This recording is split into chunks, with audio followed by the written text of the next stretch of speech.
Hey everybody, it is late at night and I am Norman.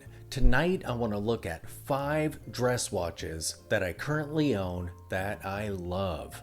I want to put them side by side, head to head, and let you see how they stack up to one another. I'm going to tell you all the things I love about each of these watches, as well as reasons why I might choose to wear a different watch sometimes. So, if it just so happens that you are considering purchasing one of the watches that I'm covering tonight, you'll be able to see how it stacks up both to its peers as well as to watches above and below its price range. So let us begin.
So here we have the contenders in this non-battle battle royale.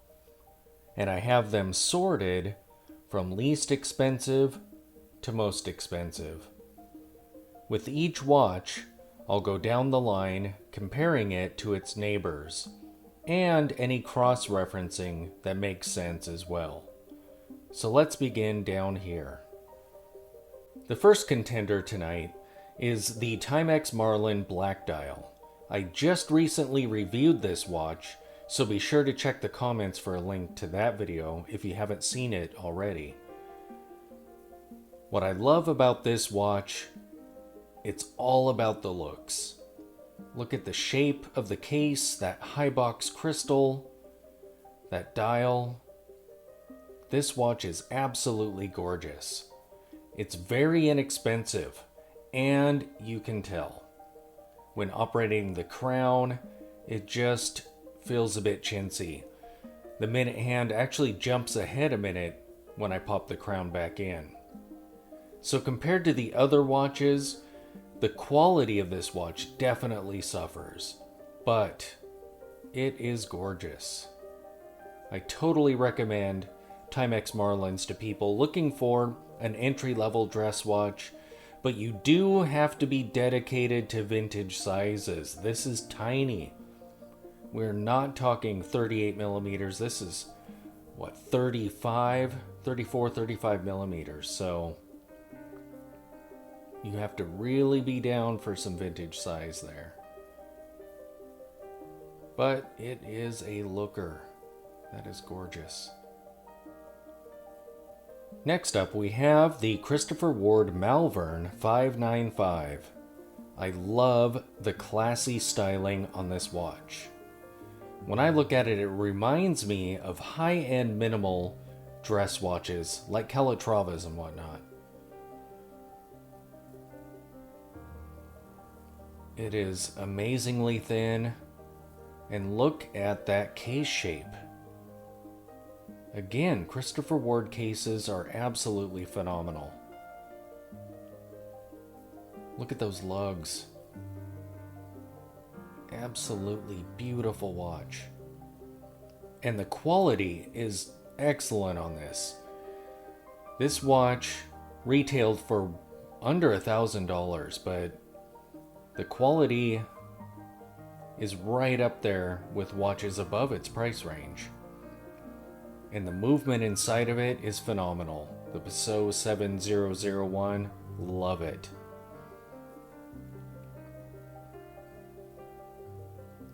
Look at how minimal that dial is, if you're into minimalism, and I am.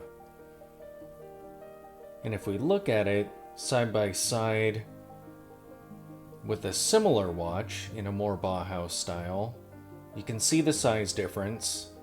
This is definitely a contemporary sized watch. It's 40 millimeters. Usually I'm in the mood for something more around that size. That is the only reason that this sits in the watch box more than it would otherwise. Again, that case just shines. Look at that. And I mean, these are two different aesthetics here. We have utilitarian cylinder case shape here, and this elegant dress watch shape here. But it just looks great. So you can see how it punches above its weight. I mean, it holds its own pretty well against the Stova here. So, next up we have the Longines Dolce Vita. This is a beautiful watch. As you can see, it's a scratch magnet, but that's fine. It is a Tank Americain homage, which is my second favorite Cartier design. The Art Deco styling is great. The size is great. It's a tank, so it's a bit smaller, but I feel like it wears kind of on par with 36s, 37s, somewhere around there. Look at that dial. And that crystal is super fun to look at as it distorts everything. The blued hands are great. That date window is a problem. It doesn't even match the dial color. That typically bothers me. I got this for cheaper than you can purchase them currently on the Longines site. And so I have it sitting right here. And I think that that is a good place for it. Quality-wise, this cannot compete with the big boys up here. And it actually is probably on par with the Malvern, even though it's a more expensive watch. And I think part of that might just be like the loud rotor and that date window. I think if it was a hand winder and didn't have a date, it would elevate this watch. It would raise it up from, entry level, mid-tier watches to something a little bit closer to solidly mid-tier. But this gets plenty of wrist time because it is beautiful. And don't get me wrong, the quality is good. It just is right in the middle there. Now we're getting down to the big boys, the Stova Antia. And that is Bauhaus. Look at that dial. Depending on the light, this will look white or silver or cream. On the espresso strap though, it generally has a creamy appearance to it. The size is classy. And if you like Bauhaus, here you go. It's a hand winder, and winding it is like butter. And it has a 7001 in there. Sadly, I have not seen a Tangent in person, so I don't know how this would compare side by side with another watch that is more expensive than it is, but looks nearly identical. However, I can say that compared to the Orion, which is a watch that's twice as expensive as the Antia, it holds up pretty well. I mean, this still feels like a quality watch, even though you can tell that this is even higher in quality. But it doesn't detract from this at all.